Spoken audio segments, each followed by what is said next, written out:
जो पापों का त्याग करके साधना में लग गए हैं उनका तो कहना ही क्या है, पर जिसने बहुत पाप किए हैं और पूर्वाभ्यास है पाप करने का, अब उसके उद्धार का क्या उपाय हो सकता है? जिसने पाप किए और उसको ग्लानि हुई और छोड़ करके पाप और सदगुरु की शरणों होके साधन में लग गया, उसमें तो संशय ही नहीं, वो तो जाएगा ही जाएगा प्रभु के पास। भगवान यहां उसको विश्वास दिला रहे जो बहुत पाप किया, महापापी, और पूर्वाभ्यास भी पापों का है।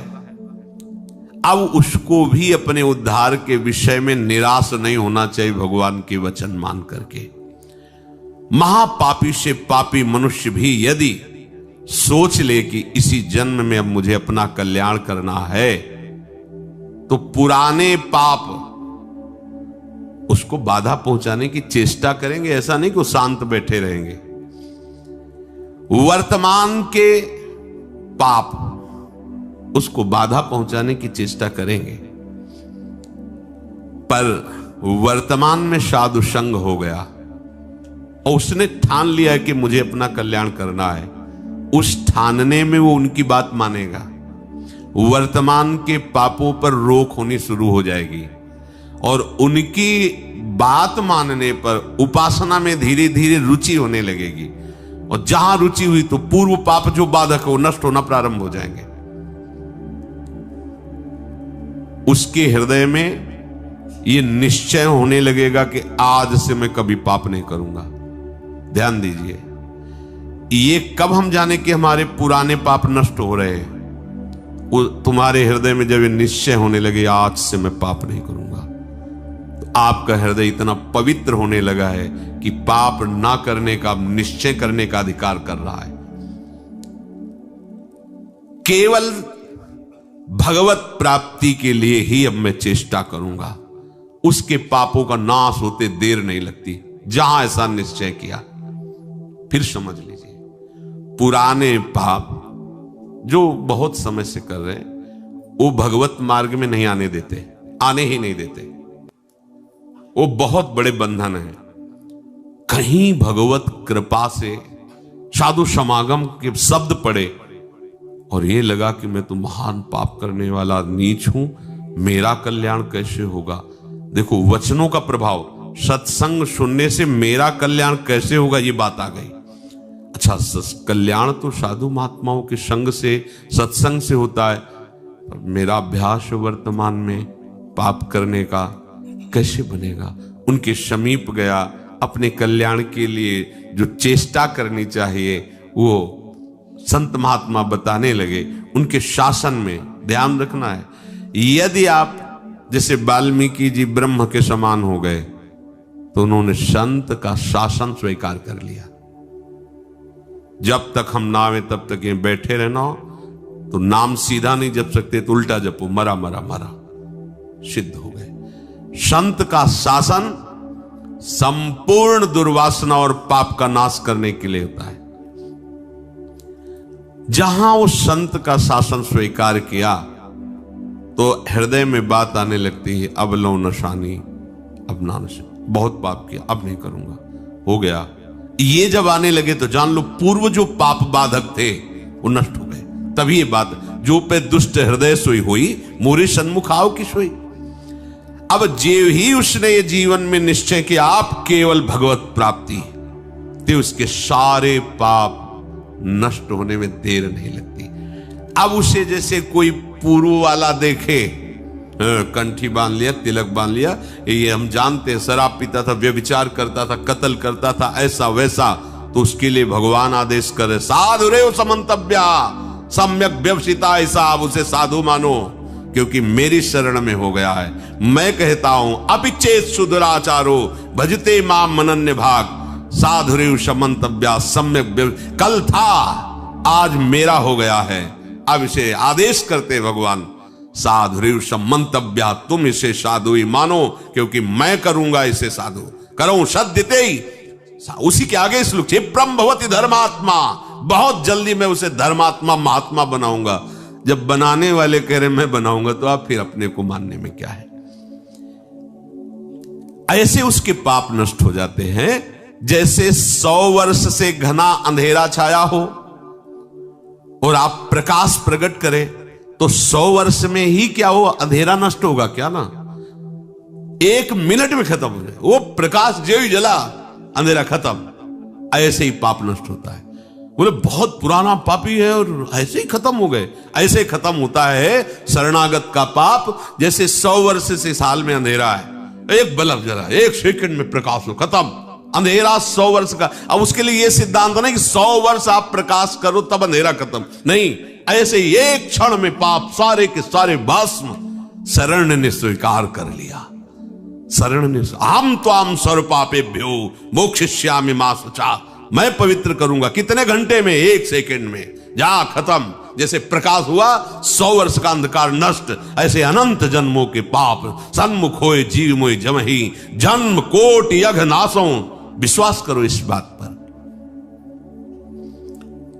चेत, प्रभु कह रहे प्रायः ऐसे पापरत मनुष्यों को ये चेतना नहीं होती कि मैं भगवत प्राप्ति करूं, संत समागम या नाम जप नाम कीर्तन, चेतना नहीं होती इनकी। ये चेतना लुप्त रहती है। ऐसा नहीं कि उनमें सामर्थ्य नहीं, पर वो लुप्त। पापवंत कर सहज स्वभाव भजन मूर्ति भावन का, उसके अंदर भाव ही नहीं आएगा भजन आदि का। तो चेत, ऐसे जो पापात्मा जन होते हैं, पहली बात उनके अंदर सत्संग में जाना या भजन आदि इसकी रुचि ही नहीं हो। अगर कहीं भगवत कृपा से या किसी, अब जैसे उनके अंदर ये रत्या है, उनकी पत्नी भगवत चरणारविंद की महाप्रभु की शरणागत है, आश्रित है, तो कैसा कृपा बन रहा है। वो जरूर बोलती उस समय फिर मंजीरा लेकर राधा नाम का, ये तो बढ़िया है, राधा नाम कीर्तन कर। यद्यपि ऐसा नहीं करना चाहिए, ऐसे दुर्व्यसन नहीं कर, पर दुर्व्यसन नहीं छोड़ सकते और राधा नाम स्वीकार कर लिया तो इस बात हमें विश्वास है राधा नाम की महिमा पर निश्चित आपका मंगल होगा। निश्चित आप इसी जन्म में ऐसी घृणा करेंगे कि देख लेना, निश्चित ये नाम और ये भगवत प्रीति, ये भगवत प्रीति है। मैं नीच हूं, मैं पामर हूं, अधम हूं, पर प्रभु आपका नाम, आपका गुण कीर्तन, आपकी महिमा, छुट्टी 84 भ्रमंते निर्खय जुगल किशोर, ये हम सत्य मानेंगे। इस असत वृत्ति की सत्ता नहीं है और इसकी राधा नाम की 84 जी की इसकी सत्ता है। इस असत वृत्ति की सत्ता नहीं है। ना सतो विद्यते भाव, ना भाव विद्यते सता। ये सत वृत्ति तुम्हारा परम मंगल कर देगी। अब जो दिखाओगे वही देखेंगे, जो सुनाओगे वही सुनेंगे, जैसे रखोगे वैसे। अभी मुक्त, अभी इसी क्षण मुक्त। बिगड़ी जन्म अनेक की अब ही सुधरे। आज समझ में आती है बात, अब ही सुधरे। हम कर्म करके चाहते हैं मोक्ष पद, कर्म से मोक्ष पद नहीं होता, कर्म त्याग से मोक्ष पद होता है। कर्म का कर्ता भाव त्याग, कर्म का फल त्याग, जो बचा वो आपका स्वरूप होगा। शरीर संबंध, शरीर की क्रियाओं से संबंध, शरीर के भोगों से संबंध, शरीर संबंधियों से संबंध का त्याग तो बचा वो परमात्मा स्वरूप। अभी मुक्त हो गए। अभी सारी साधना इसी बात की है। जब कोई भगवत आश्रित होता है और भगवत बोध होता है तो जन्म जन्म के संचित कर्म स्वतः नष्ट हो जाते हैं भगवत कृपा से। संचित कर्म मानो एक कमरे में बहुत वर्षों से अंधकार जमा है, एक टिमटिमाता हुआ भी दीपक लेके जाओ तो अंधकार खत्म, उतना प्रकाश हो जाएगा। समझो, देखो तो बहुत जन्मों के पापी कैसे पवित्र होंगे, बहुत समय लगेगा। अब बिगड़ी जन्म अनेक किया वही, ये खत्म अंधकार। मन वचन कर्म से अधीनता प्रभु की, सदगुरुदेव की बात बन गई। लेकिन ये अहंकार देवता ऐसे थोड़ी अधीन होते हैं। जब तक ठोकर पर ठोकर नहीं खाते, या तो स्वयं प्रभु पधारे और मर्दन करें इस अहंकार का। जैसे कालिया नाग था ना, जो फण उठाता अपने श्री चरणों की, ऐसे प्रहार करते श्री चरणों की, चोट पहुंचाते, खून उगलता हुआ शरणागत हो गया। त्राहि माम रक्षा करो। हाँ ठीक है, ऐसे इस अहंकार रूपी जो सर्प के फण हैं, इनको हरि गुरु कुचल दें तो बात समझ। और कुचलना ऐसे, जहां प्रभु फुंकार मारता, वो तो प्रभु ही कर सकते नहीं, उसके फुंकार में सब भस्म हो जाते हैं। काली देह में जब प्रभु कूदे तो ऐसे थोड़ी हो कि त्राहि माम शरणागत आओ श्री कृष्ण, ऐसे नहीं, लपेट करके पहले उसने अपना पूरा प्रयास किया। तो अहंकार लपेट करके पहले पूरा प्रयास करेगा किसका? जो अहंकार नष्ट करने के लिए सोचेगा, चाहे हरि हो चाहे गुरु हो, अहंकार पूरा विरोध करेगा पहले। यहां आए काहे के लिए? वृंदावन काहे के लिए आए हो? जीवन को आबाद करने के लिए। यही जीवन आबाद, हमारे माई श्यामाजू को राज। जीवन तो बर्बाद इधर होता है, एक एक श्वास विषयों में व्यर्थ जा रही, उसे बर्बाद कहते हैं। ये तो सत्संग है, राधा नाम कीर्तन है, यश है प्रिया प्रीतम का, और कुछ नहीं है तो व्यास भरोसे कुंवर के सोवत पांव पसार। लाडली जी के भरोसे सो रहे हैं, उनका उच्छिष्ट पाके उनके लिए जीवन व्यतीत कर रहे हैं, हो गया। जो अनुकूलता प्रतिकूलता परिस्थिति, शरीर के सुख दुख, शरीर के संबंधियों का व्यवहार अपने चित्त पर रखता, वो कैसे परमार्थ का पथिक बनेगा? ध्यान दीजिए, अनुकूलता प्रतिकूलता का प्रभाव, शरीर के संबंधियों का प्रभाव, वो असंतुष्ट हैं थोड़ा, इसलिए किस किस को हम संतुष्ट करेंगे? भगवत मार्ग में चले हैं, आप अगर सपोर्ट कर सकते तो हमारे हो, नहीं हम जानते भी नहीं कि तुम हमारे कौन हो। सबका मंगल हुआ, तजो पिता प्रहलाद विभीषण बंधु भरत महतारी, गुरुबल तजो कंत ब्रज बनितन भे मुद मंगलकारी। ऐसा नहीं कि आप परमार्थ के पथिक होकर किसी की प्रसन्नता के लिए आप परमार्थ को छोड़ें, प्रियालाल की आसक्ति को जो आप स्वीकार करने के लिए बढ़े, उनके नहीं, आप किसी का नहीं। अगर आप हमारे स्नेह संबंधी हो तो मेरे प्राण प्रीतम से मिलने का सहयोग कीजिए, अगर नहीं तो तजिए ताहि कोटि बैरिशम जद्यप परम स्नेह। इस मार्ग के पथिक में गुंजाइश नहीं होती, किसी के आंसुओं पर, किसी की धमकी पर ये मार्ग नहीं रुकता।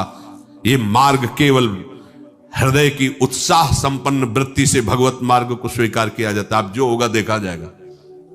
तो ये मार्ग अपने जो आराध्य देव का बल प्राप्त हुआ उसके बल से चला जाए। आप लोगों को तो उपदेश मिल रहा है, सुविधा मिल रही, सपोर्ट मिल रहा है, कोई सपोर्ट नहीं। 13 वर्ष की अवस्था, कोई बस वही एक भगवान का बल, उन्हीं का निश्चय, हर जगह सावधान। नई अवस्था थी, कहीं कहीं कोई फंसाव नहीं, सीधे निकल। गंगा की धारा जैसे प्रवाहित होती है, ऐसे जीवन की धारा उन्हीं के चरणों में। अब वृंदावन आ गए। प्रतिकूलता, तिरस्कार, अपमान, क्लेश, ये जीवन का हमारा लक्ष्य है, यही हमारे लक्ष्य की पूर्ति कराएगा। कल इन लोगों से बता रहे थे, देखो अभी सर्दी नहीं आई, श्री जी ने आप सबकी व्यवस्थाएं कर दी। हम अपनी आपको बताते हैं, कभी कभी जब ज्यादा सर्दी होती तो पास के आश्रमों में जाते तो देखते थे सब अपने अपने कंबल लिए ओढ़े, कोई पूछता भी नहीं था कि पता नहीं कंबल उड़ा दे रात में लेके भाग जाए तो। ऐसी कांपते हुए शरीर ठंडी करती, फिर निश्चय किया ओढ़ना ही नहीं, हमें आश्रय ही नहीं लेना इसका। वो भगवत कृपा से कभी जुखाम या बुखार भी नहीं आया, भीषण सर्दी ऐसे सहते हुए। आपके अंदर सब सामर्थ्य है। रहीमन बहु भेषज करत ब्याध न छाणत साथ, खग मृग बसत अरोग बन हरि अनाथ के। दवाइयां खा के व्यवस्था करके भी कभी जुखाम नहीं, 10वें वर्ष कभी जुखाम नहीं हुआ। भीषण सर्दी गर्मी बरसात हर ऋतु को वो शरीर सामर्थ्यशाली हो, भगवान वैसी कृपा करते हैं। ये परमार्थ के पथिक की ये बातें हमारी समझ में नहीं आती। अन्य आश्रय व्यवस्था का गुलाम, ये समझ में नहीं आता। तुम भगवत प्राप्ति के लिए निकले हो, संबंध जीव के बनाए हुए हो। न शरीर से संबंध विच्छेद, न भोगों से संबंध विच्छेद, न परिवार से संबंध विच्छेद। चना एक बार भुन जाए फिर निश्चिंत हो, उसे खेत में बो दो, खूब खाद लगाओ, अंकुरण नहीं होगा। एक बार तो भुनने दो इसे, एक बार तो आग में जलने दो इसे, एक बार तो वासनाएं भस्म होने दो। शुरुआत में ही तुम वही सिद्धावस्था धारण कर लोगे तो कैसे बात बनेगी। अनुकूल प्रतिकूल परिस्थिति साधक को सुखी दुखी नहीं करती। जो भगवत मार्ग का पथिक होता है, एकमात्र उसका लक्ष्य होता है भगवत प्राप्ति। तो ऐसे उपासक के संचित प्रारब्ध क्रिमाण ये सब भस्म हो जाते हैं। कर्मों से उसका कोई संबंध नहीं रह जाता, वो जीते जी जीवन मुक्त हो जाता है। यदि किसी महापुरुष का संग हो जाए, ऐसी कोई घटना घट जाए, ऐसी परिस्थिति बिगड़ जाए, ऐसा वातावरण हो जाए कि उसे उससे ऊब करके किसी संत का आश्रय ले ले, महापुरुष का, तो कोई कितना भी बड़ा पापी हो उनके प्रभाव से ऐसा दृढ़ निश्चय कर ही लेगा कि अब मुझे इस जन्म में भगवत प्राप्ति करनी है। वो संपूर्ण पापों से भली भांति तर जाएगा। सर्वम ज्ञान प्लवेनैव व्रजिनम संतरिष्यति। प्रकृति के कार्य शरीर और संसार के संबंध से ही पाप होते हैं। जितने पाप होते हैं वो देहाभिमान जब होता है, और देहाभिमान में इंद्रियजन्य सुखों की भोग लालसा ही पाप कराती है। और जब संत संग होता है तो संत संग का प्रभाव होता है सर्व संबंध विच्छेद। ध्यान दीजिए, संतों का स्वभाव और प्रभाव आप उस शरीर जैसे वो हैं वैसे बनाना चाहते हैं, या आप उस शरीर चाहे आपको भगवत स्वरूप बनाना चाहते हैं। संतों के संग का प्रभाव सर्व संग पहो हिमाम, सर्व संबंध विच्छेद, शरीर से, अंतःकरण से, इंद्रियों से, शरीर संबंधियों से, भोगों से। अगर ये नहीं तो संत संग नहीं हो रहा है। संबंध विच्छेद, संबंध पुष्टता ये अविद्या का संग है, संबंध विच्छेद यही ज्ञान है, यही अज्ञान के नाश का स्वरूप है। ये अहमता ममता एकमात्र प्रियालाल के चरणों में समर्पित, कोई संबंध नहीं। ध्यान देते हो इस बात पर? हो नहीं, ये वो प्रपंच लादे घूम रहे हो, जैसे हरिवंश प्रपंच बंच सब ये काल ब्याल को खायो, ये जिए जान श्याम श्यामापद कमल संग शिरनायो। सर्वम ज्ञान प्लवेनैव व्रजिनम संतरिष्यति। जहां वो संत महापुरुष के संग के प्रभाव से सर्व संबंध विच्छेद हुआ, तो अब उसको तरना बाकी नहीं रह गया, तर गया। मूला भावे कुतः शाखा, जब मूल ही कट गया तो अब शाखा कहां टिकेगी? तो बोले मूल था शरीर, अंतःकरण और भोगों का संबंध, संत प्रभाव से वो हट गया। अब जो बचा वो भगवद आश्रय, भगवत प्रीति या स्वरूप बोध। यथैधांसि समिद्धोऽग्निर् भस्मसात् कुरुते अर्जुन, ज्ञानाग्निः सर्वकर्माणि भस्मसात् कुरुते तथा। हे अर्जुन, जैसे प्रज्वलित अग्नि ईंधनों को सर्वथा भस्म कर देती है, ऐसे ही जब संत संग से ज्ञान प्रकट होता है तो संपूर्ण कर्मों को सर्वथा के लिए भस्म कर देती है। ये बात भगवान के वचन। यथैधांसि समिद्धोऽग्निर्भस्मसात् कुरुते अर्जुन। पीछे के श्लोक में भगवान ने बताया कि जब कोई संत महापुरुषों का आश्रय लेकर के उनके द्वारा बताए हुए मार्ग पर चलता है तो कितना भी बड़ा पापी हो, मार्ग में चलने का तात्पर्य नौका पे बैठना, वो ज्ञान रूपी नौका से पाप रूपी संसार रूपी समुद्र से तर जाता है। तो बोले समुद्र से पार हो गया पर समुद्र तो रह गया, समुद्र की सत्ता तो है। तो आगे के श्लोक में भगवान कहते हैं भस्मसात् कुरुते अर्जुन, कुछ नहीं बचता। उदाहरण में कह रहे कि जैसे प्रज्वलित अग्नि के साथ संयोग करा दीजिए कुछ भी, वो सबको अपना स्वरूप प्रदान कर देगी। लोहा डाल दीजिए, सोना डाल दीजिए, बिष्ठा डाल दीजिए, चंदन डाल दीजिए, जो भी डालोगे वो अग्नि अपने ताप से उसे अपनामय स्वरूप दे देगी। लोहा भी अग्निमय हो जाएगा, सब कुछ वो भस्म कर देगी, कुछ शेष नहीं रहेगा, किंचन मात्र शेष नहीं रहेगा।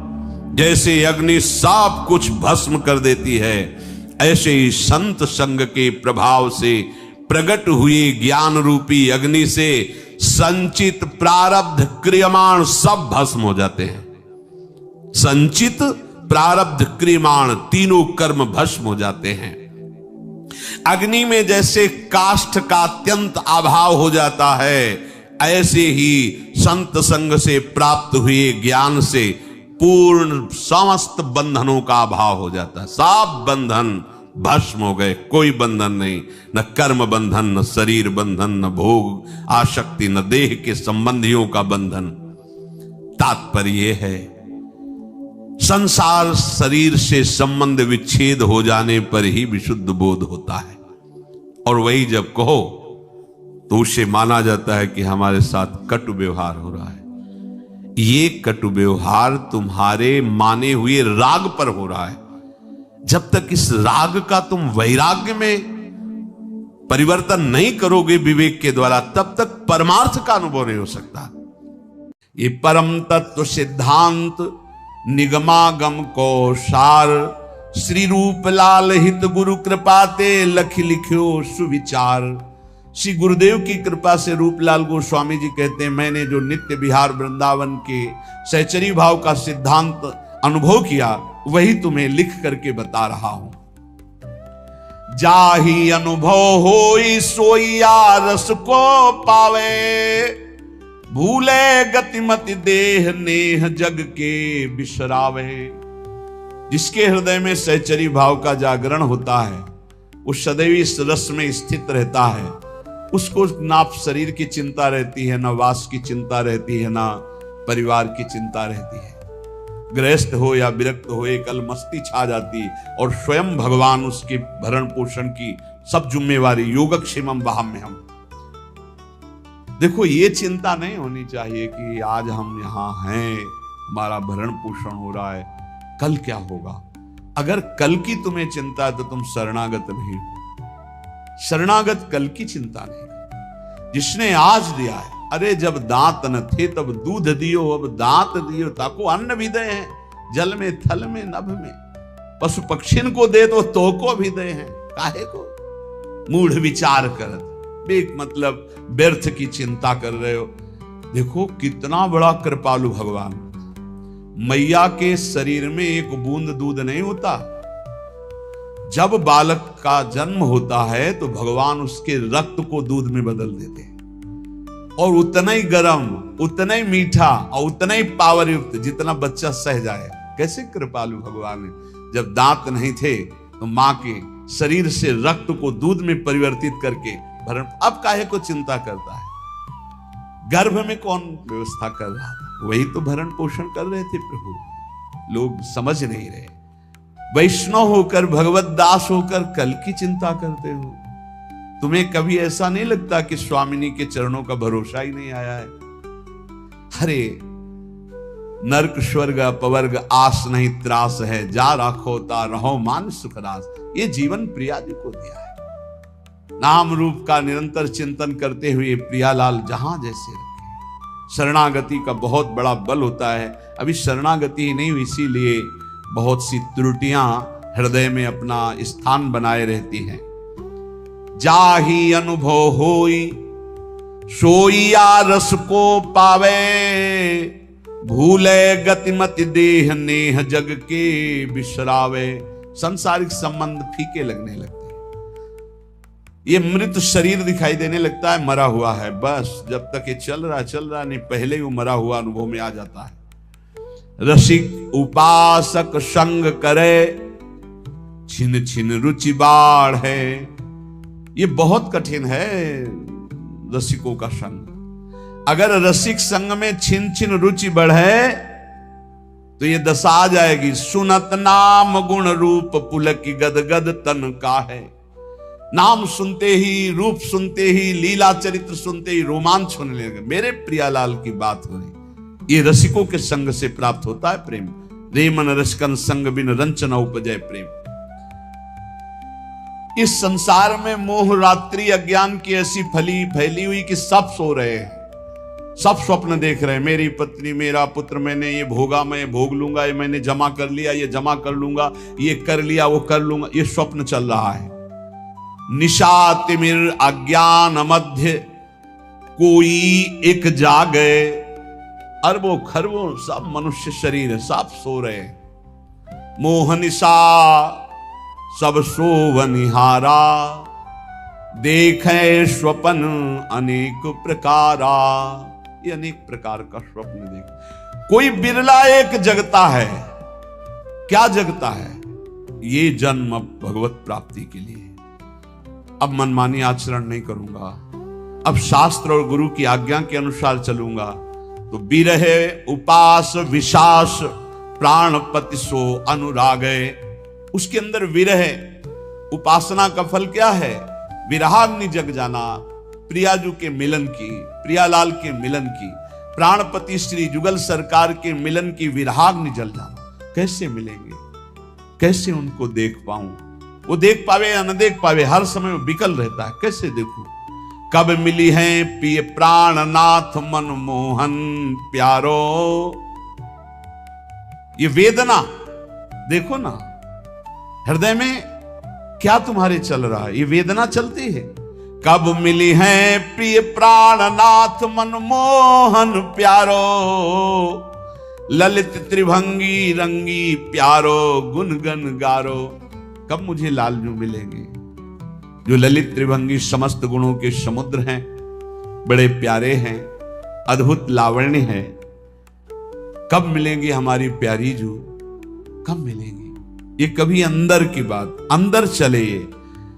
तो छिन छिन जुगल किशोर रूप अनुभव, अवगाहे चाह विरह उपजाए कामना मन की दाहे। सारी कामनाएं भस्म हो गई रसिकों के संग से, एक ही चाह रह गई, कैसे युगल सरकार मिले, कैसे प्रिया प्रीतम मिले। तो अनुभव में जो रूप बतायो श्री गुरु अपनो, करे चिंतवन ताको जग को जाने सपनों। बिल्कुल सत्य मान लीजिए, स्वाप्निक जगत केवल हमारे समय को नष्ट कर रहा है। यदि हम गुरु प्रदत्त नाम और रूप मंत्र का चिंतन नहीं कर रहे तो हमारा समय व्यर्थ जा रहा। पक्का पछताओगे, हाथ कुछ नहीं लगेगा। जब गुरु प्रदत्त नाम मंत्र जपा जाता है तो गुरु प्रदत्त इष्ट का रूप झलकता है। तो तत्सुख सेवा रीति तब ही विधि सो कीजे। उसके हृदय में तत्सुख भाव जागता है। तत्सुख भाव जागे बिना जीवन का लाभ नहीं है। ये मत सुख में, स्वसुख में तो पूरा विश्व भ्रमण कर रहा है। वो तीर्थ भी जा रहा है तो सुसुख वासना से, सत्संग भी आया है तो सुसुख वासना, मुझे सुख मिले। तत्सुख, प्रियालाल को कैसे सुख देऊं? कौन सी बात करूं, कौन सा कर्म करूं, कौन सी चेष्टा करूं, कौन सा भाव करूं जिससे मेरे युगल सरकार मुस्कुरा दें? ये बात। तत्सुख सेवा रीति तबई विदिशों की जय, बढ़त रहे अभिलाष नीर नैनन भर लीजे। बड़ी कृपा होती है जब कोई सेवा की सौंध नहीं है और सेवा का भाव बढ़ता है, तब आंसुओं से सेवा होती है। जैसे मधुकरी भी नहीं मिलती थी। जैसे दीपावली और त्योहार, होली को तो कभी भोजन मिलता ही नहीं था, पक्की बात। दीपावली है, दोपहर को जाते थे मांगने 1-2 बजे की भी, ना बाबा त्योहार है नहीं। सबकी दीपावली जल रही होती थी, हमारी कुटिया अंधेरे में होती थी। सब हर्षोल्लास मनाते होते, हम भूख सहते हुए नाम जप करते। दीपक जलाने की व्यवस्था, यही बलराम कुछ मीठा मीठा कभी ले आवे तो जब सब हर्षोल्लास में होते तब अपनी श्री जी के पास बैठ के मिश्री का टुकड़ा ऐसे रख के और एक जल रख के भावना करते। 56 भोगों में जो जो याद आता वो भाव, फिर रोना आता। प्रियाजन मुझे किंचन गरीब के पास केवल आप ही धन हो। ये वस्तुएं तो है नहीं कि हम आपको दुलार कर सकें, बस भाव ही हमारा है। ये रोना तब आता है जब कोई अपना नहीं होता, कुछ अपना नहीं, बिल्कुल प्रियालाल के सिवा कुछ नहीं, तब ये रोना। शयन में जो सुख मिलता था प्रियालाल को कराने में, बिहारी जी के सामने डलियां लगती हैं, दर्शन करके शयन के समय ऐसे जब तो कोई 2 फूल गुलाब के, कोई 4 राय बेल के ऐसे डाल देते, कोई 1 कमल का डाल देते, वो लेके आते और उनकी शैया बनाते ऐसे। और जब भावना करते कि प्रियालाल शयन कर रहे हैं हम चरण चाप रहे हैं, तो आपको कैसे बताएं? चिल्ला चिल्ला के रोने का मन होता। आनंद समुद्र है हमारे प्रभु, वो केवल भावोत्सवेन भजता, भाव का भूखा हूं मैं और भाव ही एक सार है। भाव से मुझको भजे तो भाव से बेड़ा पार है। भाव बिन सुनी पुकारे मैं कभी सुनता नहीं, भाव पूरित टेर ही करती मुझे लाचार है। वो भाव तत्सुख सेवा रीति तबही विदिशों की जय, बढ़त रहे अभिलाष नीर नयनन भर लीजय।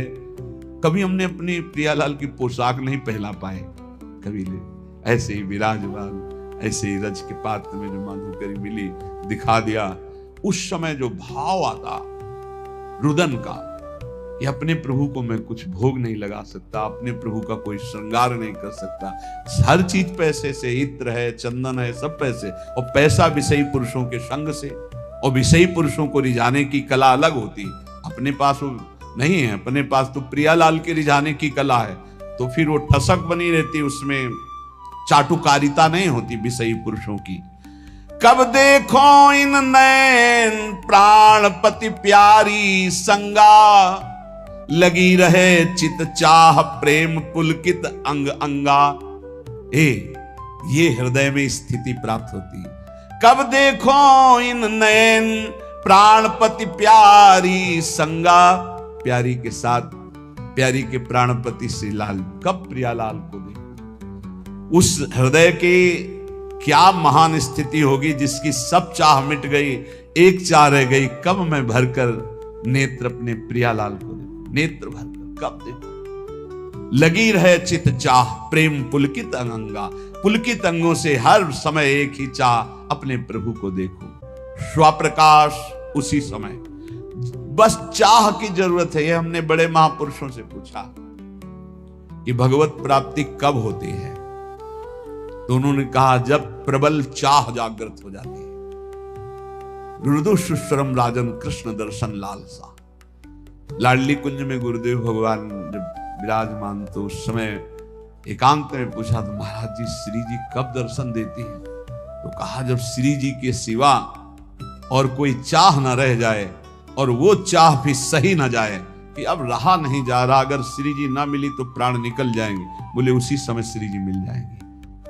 उसी समय चाह जे ही कब देखो इन नयन प्राणपति प्यारी संगा, और ऐसी विरहाग्नि जली तो बोले स्वप्रकाश श्री वृंदावन निज धाम विराजय, सर्वोपरि सब मध्य प्रकट हो गए युगल सरकार। कहा? बोले स्वप्रकाश, इसी आत्मस्वरूप ने वृंदावन का रूप धारण कर लिया, और इसी के मध्य में कुंज निकुंजों में खेलते हुए युगल सरकार यही दर्शन देती। यह है उपासना। स्वप्रकाश, जो स्वरूप, उसी से प्रकाश प्रकट हुआ, वही वृंदावन बन गया, और उसी वृंदावन नवनिवृत्त निकुंज में प्रियालाल यही हृदय में। पूर्ण प्रेम पूर्ण ऐश्वर्य ये सब तहा प्रकाश है, यही पूर्ण प्रेम, यही पूर्ण वैभव हृदय में प्रकाशित हो गया। ये अवतारी सबको या निश्चल विविध विलास है। समस्त अवतारों के अवतारी श्री राधा वल्लभ लाल हृदय निकुंज में प्रकाशित हो गए। रूपशील गुण वै समान वै सहचरी सेवै, जैसे प्रियाजू की रूप कांति वैसे ही प्रतिबिंब स्वरूप सहचरी रूप, वैसे ही गुण, वैसे ही अवस्था, वैसे ही समान श्री अंग माधुरी सहचरी होकर के अलक लड़ी लड़कान जान हित सो हित भेवे। वो प्रियालाल के रहस्य को जानकर उनको सुख पहुंचाती है। इसलिए बहुत कृपा से हमें श्रीधाम वृंदावन श्री प्रिया प्रीतम की उपासना मिली है। तो चाहे जैसी स्थिति हो, चाहे जैसी परिस्थिति हो, बस एक प्रार्थना है, नाम न छोड़ना, नहीं तो हार जाओगे। नाम अगर पकड़े रहे राधा राधा राधा, ये कलयुग में राधा नाम करुणा समुद्र में है, आप ये समझ लो। ये आगम निगम पुराणों में अगोचर है, ये वृंदावन की भूमि से प्रकाशित है, ये पराविद्या है। बड़े भाग्यशाली होंगे जो इस राधा नाम का आश्रय ले लेंगे। शरीरम श्री वृंदावन भुवि सदा स्थापय मनः। अगर शरीर वृंदावन में नहीं रख सकते तो वृंदावन की रज तो शरीर में लगा सकते हो। देख लो, अगर हमारी प्रार्थना आपके कान तक पहुंच रही हो, आप स्वीकार कर लें। गिरिराज जी की परिक्रमा की रज, वृंदावन की कहीं भी रज लेकर उसको चाल करके एक पात्र में रख लो। जैसे पाउडर लगाते हो, थोड़ी ऐसे रज लिया, पूरे शरीर में स्नान के बाद लगा लिया। देख लेना, शरीर में रज लगी है तो तुम्हें वृंदावन धाम निश्चय प्राप्त होगा। निश्चय, निश्चित हमारे वचन मान लो, तुम्हें वृंदावन की प्राप्ति होगी। शरीर छूटने पर तुम नित्य धाम वृंदावन जाओगे, कभी नारकी गतियों को प्राप्त नहीं होगे। और अगर शरीर वृंदावन वास कर रहा है तो बहुत ही मंगल बात है। बस सावधानी रखे, रहनी से रहे। क्योंकि आगे कह रहे शरीरम श्री वृंदावन भुवि सदा स्थापय मनः। मन भी वृंदावन में स्थापित कर, तन तो स्थापित किया भी। एक हमसे प्रश्न किए कि मैं वृंदावन जब आता हूं, वृंदावन 2-4-10 दिन रहता हूं तो मेरे मन में दोष दर्शन होने लगता है। बाहर रहता हूं तो रोना आता है वृंदावन के लिए, मैं करूं तो क्या करूं। तुम का बाहर रहो, यहां मत रहो, आओ एक दिन दर्शन करो, भाग जाओ यहां से। क्योंकि तुम्हारे अंदर अभी क्षमता नहीं, भाव बिगड़ जाता है। तो यहां रहकर भाव बिगाड़ोगे तो सब बिगड़ जाएगा। बाहर रहकर अगर वृंदावन का चिंतन करके आंसू बहते हैं तो धन्य भाग है।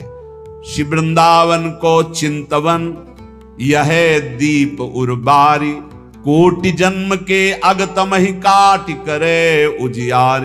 कभी कभी आ गए, दर्शन कर गए, सत्संग सुन गए, और रोज मोबाइल से सत्संग सुना, नाम जप किया, और वृंदावन का चिंतन करके अगर रोना आ जाए फिर क्या कहना। ये उत्तम है। वृंदावन में रहकर तुम दोष दर्शन करो, एक दूसरे के प्रति निंदा अपराध करो तो मुझे लगता है यहां भाव घटे। इससे अच्छा है तुम दूर रहकर अपने भाव बढ़ाओ। स्थापय मनः, वृंदावन में ही मन स्थापित करो।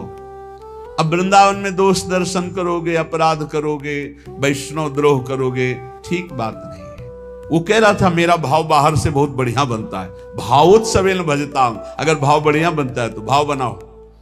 जब भाव ठीक हो जाएगा तो धाम आओगे तो यहां कुछ दोष दर्शन नहीं। ये सब भगवत लाडले हैं यहाँ ब्रज में, ये सब प्रियालाल के लाडले हैं। जो ज्यादा दुलारे होते हैं तो थोड़ा, तो वो बात तुम देखो कि लाडली जो के दुलारे हैं, ये लाडले हैं। हमारा अधिकार इन पर दोष दर्शन करने का नहीं। सदा पार्श्वे वृंदावन रसिकयोर न्यस्य भजने, वचस्तत् केली नाम नवरत गाने, रमयत कथा पीयूषादौ श्रवण युगलम प्रीति विकलम। यदि तुम श्रीमद चतुराशी जी 42 लीला, श्रीमद राधा सुधा निधि, इनका गान कर, बहुत महिमा है जिसमें प्रियाजू का यश गान तो लालजू सुन करके अपने आप को न्यौछावर कर देते हैं।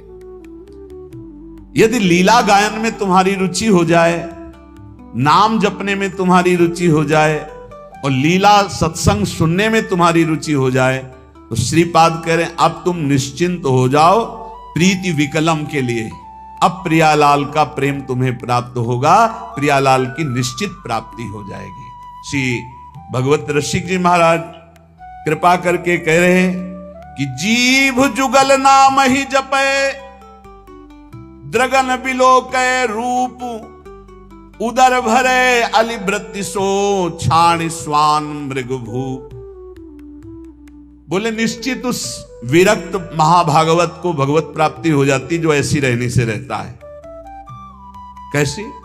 बोले जीव से युगल नाम जप कर रहा है, और नेत्रों से जिधर दृष्टि जाती सब में भगवत भाव कर रहा है, और पेट भरता है अलिवृत्ति सो, छाड़ स्वान मृग भूप। कुत्ते की और सिंह की वृत्ति का त्याग करके अलिवृत्ति, अली कहते मधुकर, मधुकर भौरा। उदर भरे अलिवृत्ति सो, छाड़ स्वान मृग भूप। श्वान वृत्ति से पेट भरना क्या है? धनियों के पीछे डोलना, चाटुकारिता करना, उनके द्वारा दिए गए धन की विलासिता भोगना, एक कुत्ते की वृत्ति से जीवन यापन करना है। और सिंह वृत्ति क्या है? अपनी तपस्या, अपना उसका वो दिखा करके रौब, और फिर नहीं, अलिवृत्ति से कहा है उदर भरे अलिवृत्ति सो। अलिवृत्ति कहते हैं मधुकर वृत्ति, 4 घरों में टुकड़े मांग लिए, उससे पेट भरा। और या आकाश वृत्ति, परमहंसों ने सदैव आकाश वृत्ति स्वीकार की, साधकों ने सदैव मधुकरी वृत्ति का, लेकिन जो आगे बढ़े हुए परमहंस उसको भी छोड़ दिया। आकाश वृत्ति, जो स्वयं भगवान भेजे, बिना चाहे बिना मांगे जो सामने आ गया उसी से उदर पोषण करना आकाश वृत्ति है। और अपनी तपस्या और अपने त्याग को दिखावा करके फिर जो भोगा गया वो मानो सिंह वृत्ति है। और धनियों के पीछे चाटुकारिता करके फिर जो धन प्राप्त करके भोगा गया, उदर पोषण किया गया, वो कुत्ते की वृत्ति कह गई। तो श्वान और सिंह की वृत्ति का त्याग कर अलिवृत्ति, मधुकर वृत्ति या आकाश वृत्ति से जो अपना जीवन यापन करते हुए सदैव प्रिया लाल का नाम जप करता है और सब में भगवत भाव करता है, वो निश्चित भगवत प्राप्त हो जाता है। उपासक को चाहिए जो वैष्णव दीक्षा ले चुका है कि ब्याह कनागत कारटो राजदान गृहदान भगवत जनिन को गहे तो होए भजन की हानि। ब्याह शादियों में भोजन नहीं पाना चाहिए।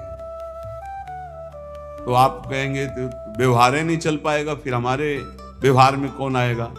कोशिश करो जहां तक हो सके। कौन तुम्हें वहां वीडियो में बना खड़ा है कि तुमने पाया कि नहीं पाया?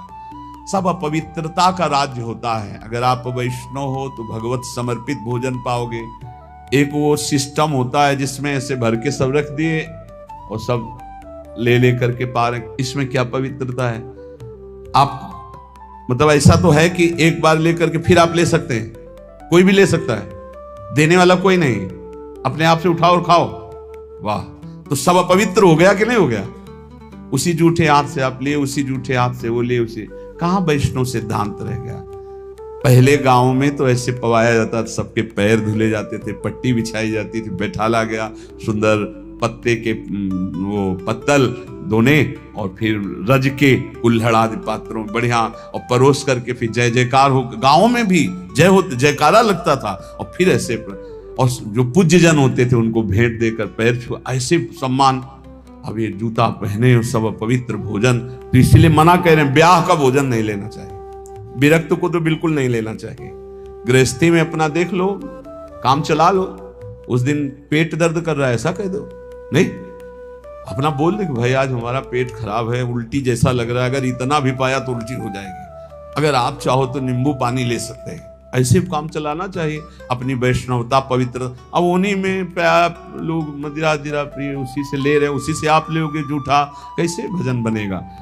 और दूसरा कह रहे हैं कनागत, पितरों का जो पक्ष आता है उसमें जो भिक्षान, पितर श्राद्ध कान, ये निषेध किया गया। ये नहीं, वैसे ब्रजवासी जन देते भी नहीं, मना कर देते, बाबा हमारे यहाँ श्राद्ध है, और वैसे लेना भी नहीं चाहिए, नहीं तो भजन का नाश होता है। ब्याह का भोजन नहीं लेना चाहिए, कनागत, पितर श्राद्ध का भोजन नहीं लेना चाहिए।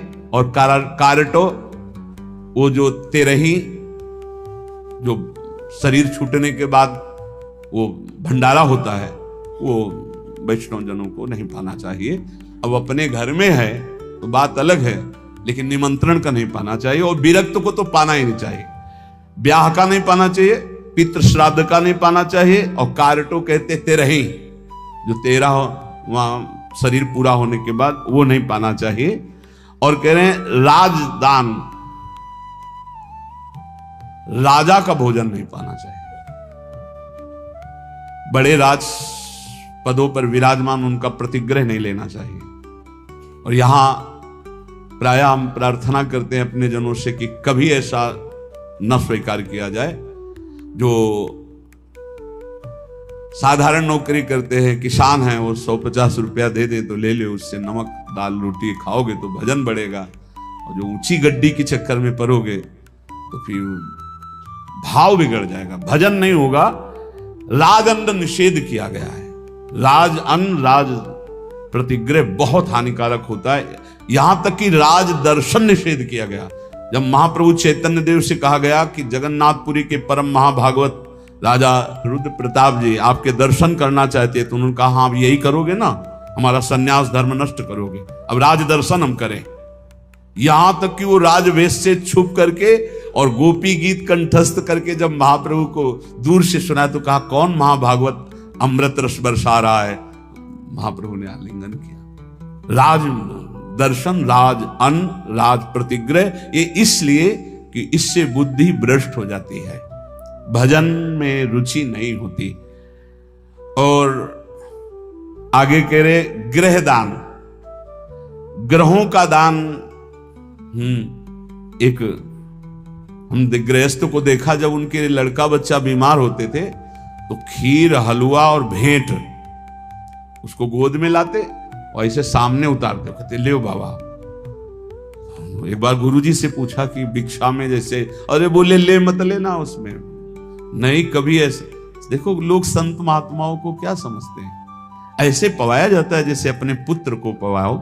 तो किस भाव से पवाते हो? बस पुत्र ने पा लिया यही सौभाग्य, संत ने पा लिया सारे अमंगल नष्ट हो गए। इसीलिए बहुत संभल के खान पान करना, जैसे कोई बीमार है उतार के, और ऐसे, या ग्रह नक्षत्रों का दान। बोले होए भजन की हानि, पक्का। ब्याह का, श्राद्ध का, पितृपक्ष का, एकादश श्राद्ध का, 13वीं का, राजन्न का और ग्रहों का दान, भगवत जन इनको गाए तो होए भजन के हानि, पक्का भजन नाश। जो ग्रह नक्षत्रों आदि का नहीं दान पुण्य करते, बहुत होश में। घाट बाट चौपार चुरी देवल हाट मसान, भगवत बसिन सराय में भजन भड़ाई निदान। इतने जगह का भोजन नहीं लेना चाहिए, ऐसी जगह बैठ के भजन नहीं करना चाहिए। बोले घाट में जहां स्त्री पुरुष स्नान कर रहे हो वहां बैठकर भजन नहीं करना चाहिए। भजन नहीं होगा, उपद्रव करेगा, नेत्र चंचल होंगे। जहां स्त्री पुरुष की भीड़ लगी हो, लोग स्नान करते हो, ऐसे स्थानों पे उपासक को नहीं बैठना चाहिए भजन के लिए। जहां से लोग रास्ता बनाए हों वहां नहीं बैठना चाहिए। घाट बाट और चौपार, चौराहे पर नहीं, और देवल मंदिर में बैठकर नहीं, और हाट बाजार में बैठ करके नहीं, और श्मशान में बैठकर नहीं। भगवत रसिक सराय, सराय आदि में जहां बहुत लोग बैठकर संगोष्ठी करते हो वहां नहीं। इससे भाव दूषित हो जाएगा, तुम्हारा भजन नहीं बनेगा। घाट बाट चौपाल चूरी देवल हाट मसान, नदी के किनारे जहां बहुत लोग स्नान कर रहे हो, घाट के और रास्ते में और चौपाल में, चौराहे में, मंदिर में, बाजार में, स्मशान में, सराय आदि में बैठकर भजन नहीं करना चाहिए, क्योंकि भजन भाव इससे दूषित हो जाता है, बिगड़ जाता है। तो भजन कहां करे फिर? नदी किनारे गिर शिखर बाग इको सो देखी, भगवत जन बिलमो तहां बाढ़े भजन विषेक। कोई नहीं है, कोई स्नान करने नहीं आता, ऐसे घाट से अलग स्थान पे माताएं बहनें न बैठे। ये विरक्त संतों की बात कही, माताएं बहनें समाज का ही सेवन करें। ऐसी जगह बैठे जहां लोग आ जा रहे हैं, ऐसी जगह बैठे जहां 4 लोग बैठे हुए हैं। एकांत ऐसे स्थानों में ना ये सूत्र स्वीकार करें। नदी किनारे बहुत दूर एकांत में जहां जन साधारण लोग न जाते हो। गिरि शिखर, पहाड़ के किसी एकांतिक चोटी पर बैठकर, या किसी एकांतिक बाग में, या किसी एकांत स्थान में जहां लोगों का ठहरना बैठना आना जाना नहीं है, ऐसे स्थान पर बैठकर चित्त को प्रभु में लगाए तो भजन विशेष बढ़ता है। नदी किनारे गिर शिखर बाग को सो देख, भगवत जन बिलमो तहां बाढ़े भजन विशेष। श्री भगवत ऋषिक जी महाराज कह रहे हैं ऐसी जगह भजन बढ़ता है। और सबसे ज्यादा भजन की वृत्ति आती है भगवान के प्रेमी जनों के संग में बैठकर। एक बार की गौशाला में भजन करे तो इतना आप संगम में करे, फिर लिखा था गुरु चरणों के समीप भजन करे तो अनंत गुना फल मिलता है। तो गुरु चरणों की समीपता का क्या मतलब है? अपने गुरुदेव की पादुका, अपने गुरुदेव की पाद। आपने श्री सीताराम ओंकारनाथ जी को देखा, छाती में बांधे थे अपने गुरु जी की पादुका। ये निरंतर गुरु का सानिध्य है। गुरु चरण पादुका साक्षात गुरु जी। जब भरत जी ने कहा कि प्रभु हम सब तो आए हैं आपका अभिषेक करने के लिए, आप जैसी आज्ञा करें। तो भगवान ने कहा भरत जैसा तुम कह दोगे। जब सारा भार भरत जी के ऊपर डाल दिया तो भरत जी ने कहा जय विधि प्रभु प्रसन्न मन होई, करुणा सागर कीजिए सोई। प्रभु जिस प्रकार आपका मन प्रसन्न हो वही कीजिए, ऐसा नहीं, आपका मन जिस प्रकार। तो भगवान ने कहा हम तो यही चाहते अपने पिता की आज्ञा का पालन करो। बोले प्रभु जीने का सहारा दे दीजिए। तो भगवान ने पादुका 14 वर्ष तक पादुका को सिंहासन में विराजमान कर पूर्ण राज्य शासन आज्ञा मांगकर करते थे। ऐसे गुरुचरण चिन्ह, गुरुचरण पादुका का सानिध्य और निरंतर भजन तो अनंत गुना फल प्रदान करता है। जो उपासक अपने गुरुदेव या भगवत भक्तों को सबसे बड़ा मानता है त्रिभुवन में, उसी का भजन सिद्ध होता है। ये भी बात समझ लो। भजन न करने वाले के हृदय में दुनिया का प्रपंच आता है। नहीं तो गुरु जब मत्ता परतरम नान्यत किंचित अस्ति धनंजय, मेरे सिवा कोई है ही नहीं, तो गुरु तो साक्षात परब्रह्म है ही। को कहे अवनी बड़ी, भगवत ऋषि जी कह रहे। कोई कहता है कि संसार में सबसे बड़ी भूमि है, पृथ्वी सबसे बड़ी है। तो कोई कहता है नहीं, पृथ्वी से बड़ा तासु दूनो समुद्र पुनी, पृथ्वी से बड़ी समुद्र है, पृथ्वी से बड़ा, क्योंकि पृथ्वी से कई गुना बढ़कर जल है, तो समुद्र बड़ा है। तो बोले सो अंजुलि भरी लियो ताई सोख्यो अगस्त मुनि। बोले समुद्र से बढ़कर अगस्त मुनि है, क्योंकि अंजुलि में रख के समुद्र को पी गए। तो बोले अगस्त भी तो आकाश में एक तारे की जगह है। नव अगस्त को बास छिपे उद्योत भानु के। जब सूर्य प्रकट होता है तो उनका टिमटिमाना भी नहीं दिखाई देता, आकाश में विराजमान है अगस्त। पृथ्वी से बड़ा समुद्र, समुद्र से बड़े अगस्त जी, क्योंकि अंजुलि में पी लिया। अगस्त जी आकाश में तारे की तरह चमक रहे, लेकिन जब सूर्य प्रकट होता है तो अगस्त का तेज छुप जाता है। और वेदों में कहे हुए सूत्र है कि जो सूर्य है भानु वेदियों कहा है चक्षु है चक्रपाण के, सुदर्शन चक्रधारी भगवान श्री हरि के नेत्र के प्रकाश से सूर्य प्रकाशित है। तो भगवान के नेत्र सूर्य से बढ़कर प्रकाशवान हुए। और ऐसे भगवान चक्रपाणि हरिजन के हृदय कमल कीन्हो निवास। भगवान कहते हैं मुझे भक्तों ने अधीन कर लिया है, आम भक्त पराधीनो असुतंत्र यदि। ऐसे भगवान भक्त के अधीन है तो सबसे बड़े हुए भक्त। पृथ्वी से बड़ा समुद्र, समुद्र से बड़े अगस्त जी आकाश में। और अगस्त जी भी भानु के तेज से मंद पड़ जाते हैं, और भानु का तेज भी भगवान के नेत्र से प्रकाशित। तो भगवान श्री हरि भक्तों के अधीन है, भक्तों के हृदय में रहते, इसलिए सर्वश्रेष्ठ भक्त। जो भक्तों को सर्वश्रेष्ठ मानता है, गुरु को सर्वश्रेष्ठ मानता है, उसके हृदय के सारे दोष नष्ट हो जाते हैं और निश्चित